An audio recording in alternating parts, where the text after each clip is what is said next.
这个女孩匆忙地跑下楼，提着一块猪肉来到了肉铺的面前，还请求工作人员帮她重新再称一次。如果自己买回去的菜缺斤少两，不仅会被雇主责骂，还会失去这份工作的。对方看她楚楚可怜，于是就给她重新称了一次。幸好这次是肉铺搞错了，她才把差价补了回来。这个来自农村的女孩名叫小玲，为了替大哥还清赌债，她通过村里的李大娘介绍，到北京做了一名保姆。雇主刘阿姨是一个爱斤斤计较的人，她的女儿美娟也非常势利。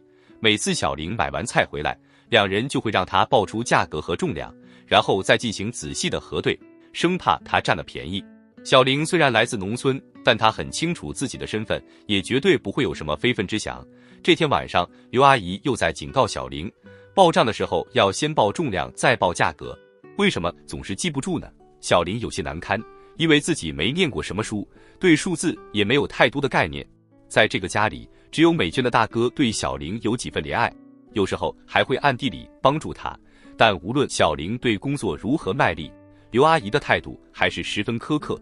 吃饭的时候就连鸡蛋也不让她吃，还说她在农村里早就吃腻了。看电视的时候也会故意支开她，还会时刻提醒她主人和保姆身份有别。这天，小玲在整理衣服的时候，看到美娟的外套非常漂亮，就忍不住试穿了一下，没想到刚好被美娟给发现了。美娟满脸的嫌弃，还警告她不要痴心妄想，因为乌鸦永远变不了凤凰。小玲的心里非常难受，就忍不住和李大娘抱怨了起来。李大娘就安慰她，保姆本来就是伺候人的工作，受点委屈也是无法避免的。小玲也很明白这个道理。直到有一天，美娟发现自己的毛衣不见了。她见小玲之前是穿过自己的衣服，所以就一口咬定毛衣是小玲偷的，甚至不打招呼就开始翻看她的行李。小玲感到非常委屈，但也无可奈何，毕竟整理衣服是自己的工作，所以她一狠心就买了一件一模一样的新毛衣。结果美娟在包里找到了自己的毛衣，可她不想和小玲道歉，所以并没有说出真相。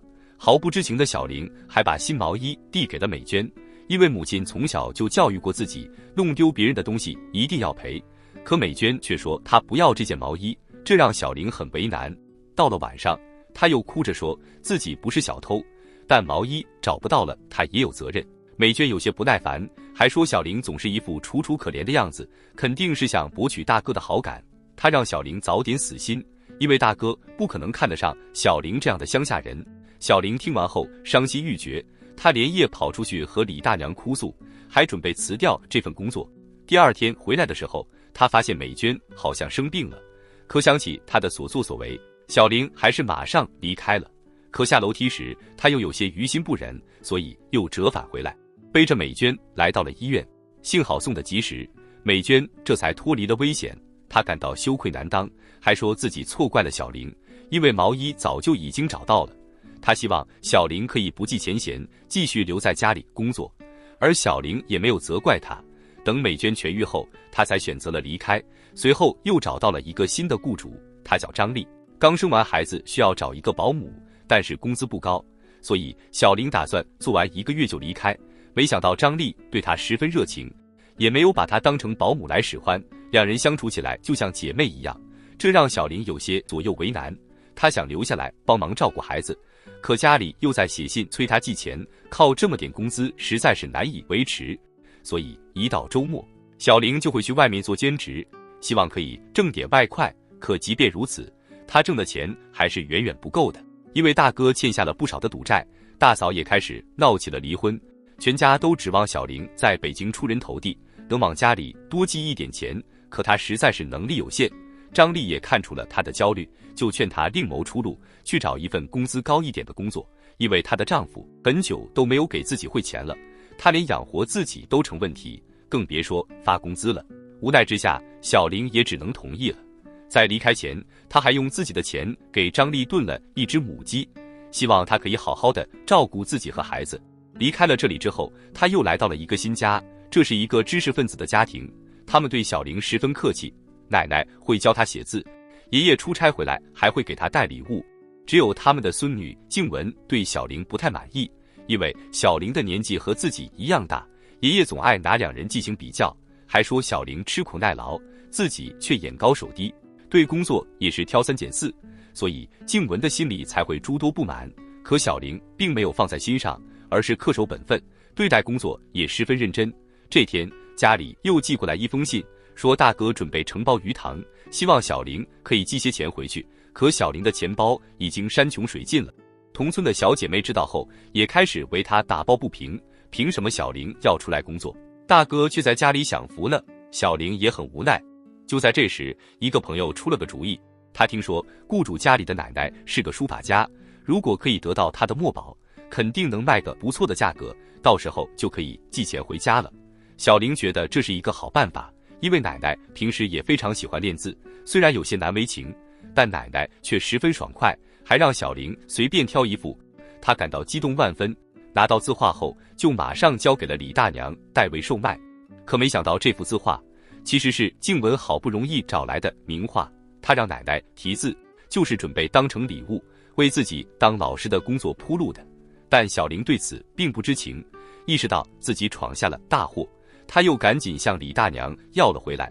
可她不想失去这份工作，就悄悄地把字画藏了起来。而这边静雯因为没有送礼，当老师的工作也没了音讯，她只能到饭店当起了经理。虽然在别人的眼里，这份工作也很不错，可静雯却很不甘心。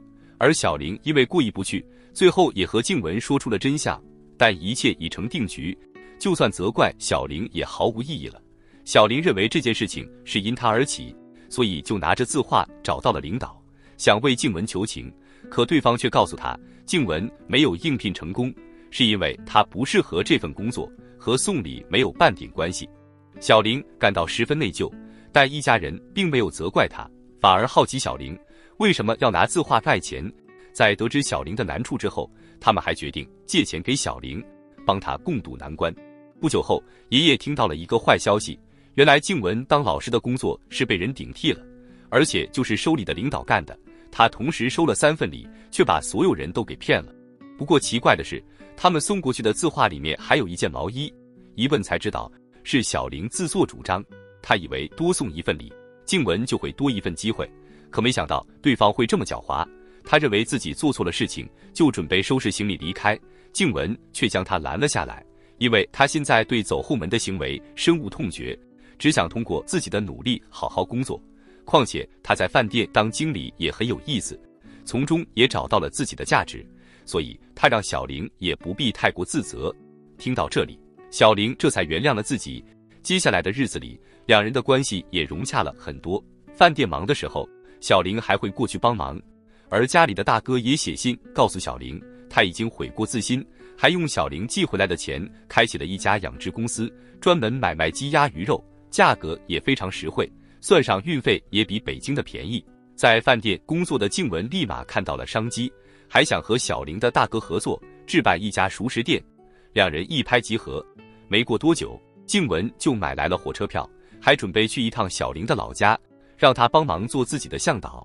小玲也非常乐意，因为她已经好几年没有回家了，而且家里还给她说了一门婚事，对方是一名教师。小玲做梦也没有想到他会向自己提亲，可静雯认为小玲是一个心地善良的女孩，她值得拥有这份幸福。几天后，两人就踏上了回乡的旅途。小玲虽然只是一名保姆，但她始终保持着纯真和善良，不仅在工作中得到了成长，也给雇主们带来了感动。影片还展现了80年代的城市风貌，浓厚的生活气息，也让我们感受到了当时的风土人情。你是否也想回到那个年代呢？欢迎评论区留下你的想法，我们下期再见。